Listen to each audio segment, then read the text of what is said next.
আমরা আলোর প্রতিসরণের চিত্র আঁকার ক্ষেত্রে অনেক টেনশনে পড়ে থাকি। আমি তোমাদেরকে খুবই সিম্পল একটা ওয়ে দেখাচ্ছি কিভাবে তুমি আলোর প্রতিসরণের চিত্র আঁকতে পারবা। দেখো, আলোর প্রতিসরণের বেলায় আমাদের উত্তল লেন্স আর অবতল লেন্স এই দুইটা থেকে আমাকে চিত্র বানাইতে বলে। বস্তু যেখানে রাখুক, ধরো বস্তু এখানে আছে, ঠিক আছে?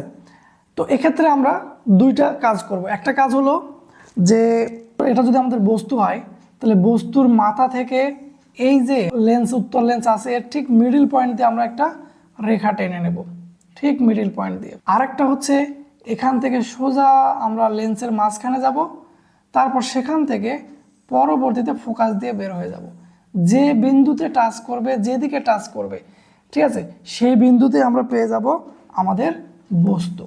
তাহলে যদি উত্তল লেন্স হয়, যদি এপাশে বস্তু থাকে, তাহলে একটা রেখা যাবে ঠিক মাঝ বরাবর, আর একটা সোজা গিয়ে অপর পাশের ফোকাস দিয়ে বের হয়ে যাবে। এরা যে এপাশে মিলিত হইতে হবে এমনটা না। যদি এপাশে মিলিত না হয় তাহলে পিছনে বর্ধিত করে মিলিত করাবো। কিন্তু মূল কাজ হচ্ছে একটা যাবে মাঝ বরাবর, আর একটা সোজা গিয়ে পরবর্তী ফোকাস দিয়ে বের হয়ে যাবে। আর অবতলের ক্ষেত্রে আমরা কি করব? ধরো বস্তু এখানে আছে, অবতলের ক্ষেত্রে আমরা যেটা করব, সেম কাজ করব।